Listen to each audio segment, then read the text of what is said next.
They say we live in the land of the free. They say our government is of the people, by the people, for the people.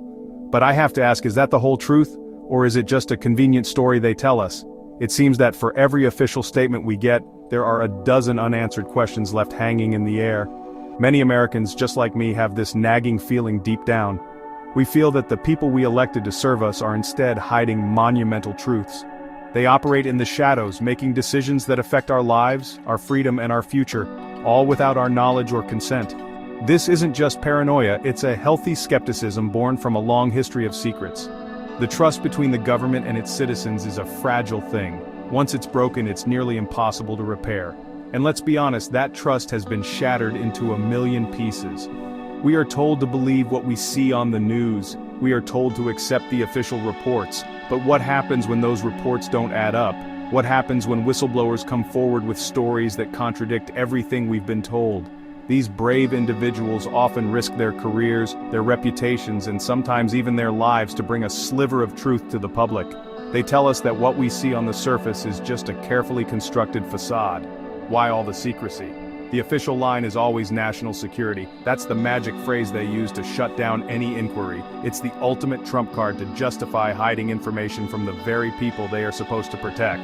But I have to wonder, whose security are they really protecting? Is it the security of the American people, or is it the security of their own power and their own hidden agendas? When information is classified and buried for decades, it stops being about safety and starts looking a lot more like control. They want us to stay in the dark, because in the dark, we can't ask the tough questions. The idea of a cover-up isn't some fantasy from a spy movie. It's a very real and present danger to our democracy. A government that operates in secret is a government that is not accountable to anyone. It can make mistakes, commit crimes, and lead us down a path to ruin without ever facing consequences. The real power in a free country belongs to the people, but that power is based on having access to the truth. Without the truth, we're just spectators watching a show, and we don't even know who's writing the script. The biggest question remains, what are they so desperate to hide from us?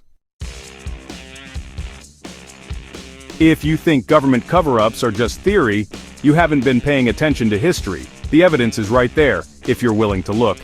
Take the Watergate scandal, for instance. The highest office in the land was involved in a criminal conspiracy. They lied about it, repeatedly and shamelessly. They tried to use the power of the government to cover their tracks. It was only because of determined journalists and investigators that the truth finally came out, leading to the resignation of a president. This wasn't a rumor. It was a proven, undeniable conspiracy that showed just how far some are willing to go to protect their power. Then there was the Iran-Contra affair. This was another bombshell. The government was caught secretly selling weapons to Iran, a country they publicly called an enemy. Why? To fund a secret war in Nicaragua, a war that Congress had explicitly forbidden. They created a shadow network to operate outside the law and outside of public view. High-ranking officials lied under oath. Documents were shredded. It was a textbook example of a government that believed it was above the law. These events prove that when the government wants to keep a secret, it will break its own rules to do so. Let's not forget the Tuskegee syphilis study. For 40 years, from 1932 to 1972, the U.S. Public Health Service conducted an experiment on hundreds of African American men. These men had syphilis, but they were never told. Worse, they were denied treatment, even after penicillin became the standard cure. The government doctors simply watched them suffer and die, all in the name of science. This wasn't a conspiracy theory. It was a monstrous state-sanctioned crime against its own citizens. It's a chilling reminder of what can happen when morality is abandoned behind closed doors. And what about government shutdowns? They tell us it's about budgets and political disagreements, but I have to ask, is it sometimes more than that? Is it a convenient way to distract us? While the media focuses on the political theater of a shutdown, what's happening behind the scenes? What projects are being quietly defunded or pushed through? Are these shutdowns a smokescreen to bury controversial policies or to hide incompetence? These are not isolated incidents. They are part of a disturbing pattern of deception that spans decades, proving that questioning the official story is not only wise, it is necessary. So why did they do it? Why does a government built on the principle of transparency spend so much time and money hiding things? The most common reason they give us is, of course, national security. They claim that revealing certain information about military operations, intelligence gathering, or new technologies would give our enemies an advantage. And on the surface, that makes some sense. You don't want to hand your playbook to the opposing team. But this argument is used so often and for so many things that it has lost its meaning. It has become a blanket excuse to classify anything that might be embarrassing or controversial. Another reason they might offer is to prevent public panic. They believe that we, the people, are too simple-minded or too emotional to handle the unvarnished truth. They think that if we knew about certain threats or the true state of a crisis, there would be chaos in the streets. So they see themselves as our protectors, doling out information in carefully managed doses. But this line of thinking is incredibly condescending. It assumes we are children who need to be shielded from reality. It's a justification for control, not protection. A free people have the right to know the risks they face. Then there's the most cynical reason of all, covering up incompetence and criminal activity.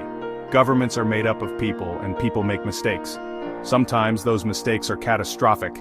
Instead of owning up to them, the instinct is often to bury them. Admitting failure could cost people their jobs, their reputations, and their political power. If the mistake involves illegal actions, the stakes are even higher. In these cases, the cover-up isn't about protecting the nation, it's about protecting the guilty. The machinery of government is then used to hide the truth and silence anyone who tries to expose it. Ultimately, the line between necessary secrecy and a deliberate cover-up is incredibly thin. While some secrets may be kept for legitimate reasons, the system is ripe for abuse. Power corrupts, and secrecy gives power a place to hide. The temptation to classify information not because it's dangerous, but because it's politically inconvenient, is always there. The government might argue it's acting in our best interest, but when they treat us like we don't need to know, they are not serving us. They are ruling us. And that is something a true patriot should never accept.